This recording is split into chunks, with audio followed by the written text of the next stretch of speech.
So how are you all feeling after that game? Luna's got a slight ear infection, hence why whenever I like rub here, she tilts her head really far to the left and kind of leans into it. So she's not the biggest happy person right now. But I am. We won. It was pretty good. Okay, well, it wasn't like phenomenal. I'm not gonna sit here and lie to you and say it was great, but this is the difference between watching that game online, like by yourself in Discord, etc., and me watching it with a crowd. Like, tell me this doesn't feel better regardless of how it happened. Let's go. Oh my God.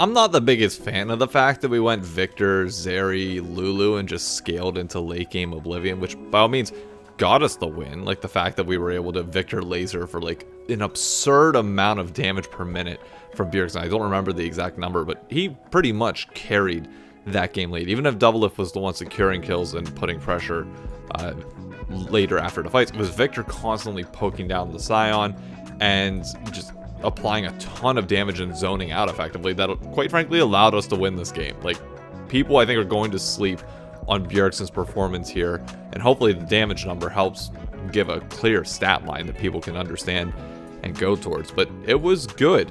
There were a few moments where Closer went in a little deep, but it seemed like the team was coordinated and willing to go around him, which brings back to the point that I hearkened on yesterday.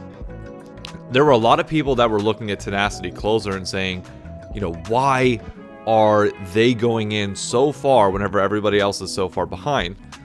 And clearly Closer wants to pick up the tempo. He wants to be a little bit more aggro with it, which was what we saw whenever 100 Thieves was really clicking back in 2021 when we won our LCS championship. And it seems like Bjergsen Doublelift, given the nature of the comps that we're picking, just have that bigger tendency to kind of chill back and scale. You saw a lot of fights where Doublelift was eing, or like the tumble over the wall was Zeri, to get into fights and like really kind of get in range, which is good. But like, you put him on a less mobile carry, even though the Caitlyn worked, but you put him on the Xayah, and he's still a little bit further away from those fights. And Closer is a little bit further out.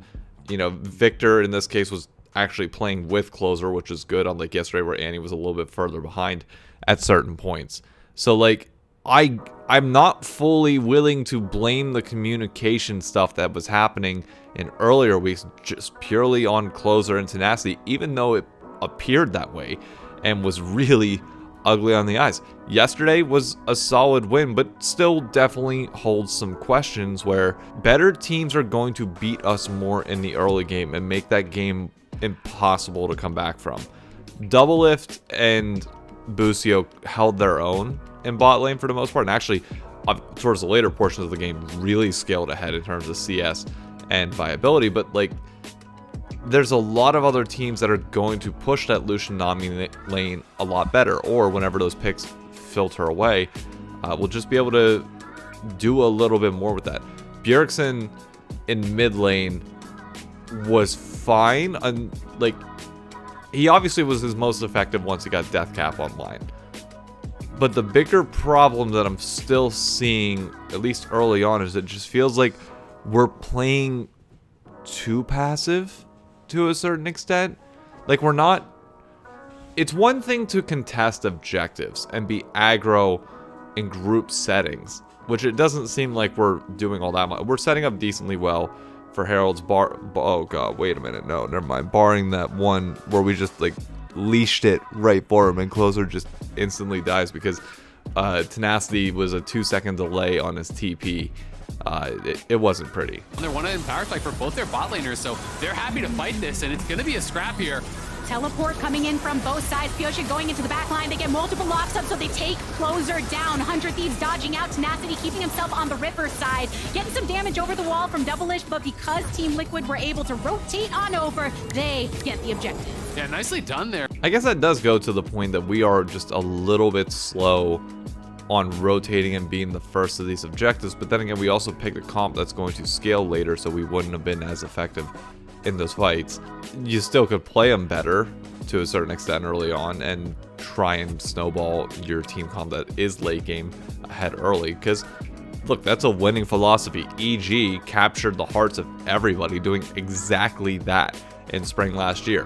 You have 1 or 2 early game picks that help you snowball into the late game, where you let a fed Danny Jinx or anything Danny late game carry the game. And Doublelift is very much still that same player. He plays right on that edge to the point where you can do that here. It's just going to be a matter of making sure that we don't along the way. Don't take bad fights along the way. Make sure we are securing objectives where we can, side lane it. Like, our macro decisions need to be better from each individual, let alone the entire team. There still seems to be a lot of scenarios where we just shouldn't be fighting, or we could be getting gold elsewhere and funneling those resources onto our carries quicker than trying to contest objectives that we end up losing. And I'm not saying you sack everything, because again, that goes into the, do you really enjoy watching this playstyle? But I don't know, like, here's a great comparison. Look at C9 yesterday. Do you really think Blabber and MNS on LeBlanc Rengar are gonna allow us to play Victor, Zeri, Lulu, and just scale into oblivion? No. They're gonna be aggro. They're gonna get in your face. We will get behind early, so much so to the point where we cannot come back and win these games. So there's definitely still some room to work on. It seems like we fell back to comfort to make sure that we won this game, but we need to have more impactful early and mid games to help us get to that late game stage quicker, or at least more efficiently than what we're doing now. If we can continue to do that, then hey, you know what? All is good. Because honestly, you know, the more I keep talking about, the more I'm actually talking myself into this strat can be fun and interesting.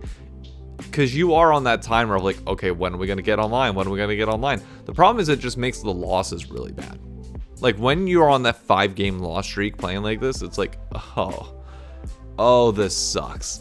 And you just sit there and scratch your hands like, this is not fun to watch at all, because you never hit a point where you are able to win the game. Like, it's one thing if you throw it away on your own. It's another if you just simply never get the chance to win the game, period. Which is annoying. But I don't really think there's much else to say on this. Like, we rebounded, finally got off the loss streak, but next week's going to be big. I don't know the schedule off the top of my head. I'll put it on screen now. But I think it's going to be pretty tough going in. Like, the Cloud9 match is going to be tough. The Golden Guardians match is now going to be tough as well. And EG's looking a little bit questionable, but I'm fully expecting them to rebound. So we will have to see. I want to talk about Tigris though, because this is becoming... I'm not sure how to handle this. I need to proceed with this section with caution, because I don't want to add any more fuel to the fire that already exists. There was the casting moment yesterday with the voices that we even heard in the venue with like 50 of us, and people just kind of like looked around at each other and were like, okay, that little odd to do that in a very hype moment, but sure. And I'm a little worried about what's happening with Tigris on air. Almost the entire LCS community, it seems like, at least online and social media, is turning against her. And that could cause some pretty significant issues, because the LCS community can already be toxic with things that they don't like. They are very vocal about that. But people forget that you're dealing with another person on the line here. It's fine if you don't like her casting. It's fine if you don't like her analysis, her interview, her hosting, whatever you may dislike. There's got to be a better way than just constantly slamming on the front page of Reddit and everything else. Like, I'm all for constructive criticism, and it's being given out for the most part measured from what I'm seeing, even though I know her DMs are probably going to be even more toxic than they already are. But it's a tough situation for the LCS right now. Being objective, and I hope I don't get in trouble for saying this, like, this is just thinking about the LCS as a whole and how you improve the product, and making sure the community optimism is there, and making sure every game is like the best it can possibly be. When you have a non-negligible amount of people saying that they are muting during specific cast, you do have to look into those problems and see if you can address them in any way. I'm not going to give any recommendations on how to handle this or how this situation should go forward, but it unfortunately is becoming a pretty significant talking point in the community, and it's going to keep boiling until somebody addresses it. Like, it's not one of those things where you can just ignore it and kick the can down the line, because then the vitriol is just going to continue to build up. So I think I'm not saying the LCS needs to come out with a statement either supporting her or that we're backing off, but I'm keeping an eye on this because I'm worried about how this is going to snowball going forward. Again, I personally love Latigris when she's interviewing, when she's hosting, and talking to everybody else around the LCS, and I honestly don't even mind some of her cast. But I don't want to see the negativity of the community not only ruin her perception of everything going on, because she's probably getting shit, but it's I don't know what to do in this situation. It's a tough call, and I don't envy anybody in this situation. Quick talk on viewership, because I think it has to be mentioned to a certain extent. It's down, clearly. I'm not sure what the retention is week over week, given that we're in week 5 now, and I'm not paying $1,000 to see all the viewership data on ES charts. But when we don't have matches breaking into the top 5 most watched at this point of the year, one, somewhat to be expected, all things considered, given that that's normal trajectory for prior splits. But the problem is that this whole weekday thing was supposed to be the thing that evens out viewership. More people would watch because we're not on weekends, even though it's on weekdays. They're saying there's arguably a bigger audience to capture there, and viewership is down, despite the LCS product being easily the best it's been, in my opinion, ever. Like, I don't even think it's close. I hope I recenter myself after that, but it's worrying, to be honest. Like, really worrying. Because this was the move that was supposed to stabilize things, and it doesn't look like it's done that, which indicates bigger problems. I don't think the LCS is ever going to die, to a certain extent. Like, I think it'll just reach a state where it doesn't shrink anymore, but the numbers are fairly low. And it's not like other regions and other people don't watch the LCS. People still do. And clearly, if I'm getting events that have like 40, 50 people showing up in New York City that, you know, want to come see the games together, there's clearly still an audience for this. It's just worrying, and I don't know what to do. I don't know how to solve this, and I don't want to let the doomer side of me take over, because I won't reveal who I talked to, but I had a conversation with somebody that I respect pretty heavily in the esports space, and when they asked me like what my long-term goals are, etc., like everything within the esports space, they basically just gave me advice of, you know, start looking to pivot away from the LCS because it's dead. And I was like, oh, like, what the fuck do you want me to expect or respond to that? Like, you're just coming into a chat. I know things aren't great, but then you come in here and like one of the people that I respect the most is just like, no, it's fucking dead. Like, how are you expecting me to respond there? Because there's nothing else that I like in this regard, whether it's Call of Duty or any other game. Like, I just enjoy League of Legends and the MOBA scene around it. I don't think there's anything else, quite frankly, like this style of game. And it sucks that it's not catching on in North America, but that just is what it is. I don't know what the LCS does, and I'm curious to see how viewership changes come playoffs, but I feel like playoffs are going to be on the weekends, if I'm not mistaken. I think. I don't know. We'll see. But, like, now that the LEC is done next week, I almost want to put it on Saturday, Sunday, just to see what happens. I mean, I know they won't, obviously, but it's a rough world out there in terms of viewership. And I'm trying my best in every regard here in New York City, but that's kind of a depressing topic. Jesus. I don't really have anything else to add. I mean, overall, 1-in-1 week. The FlyQuest game felt meh. This game felt kind of meh as well, but was also a win, so I'm not going to complain. There was actually a chance of us going 2-0, and maybe the momentum would have been different.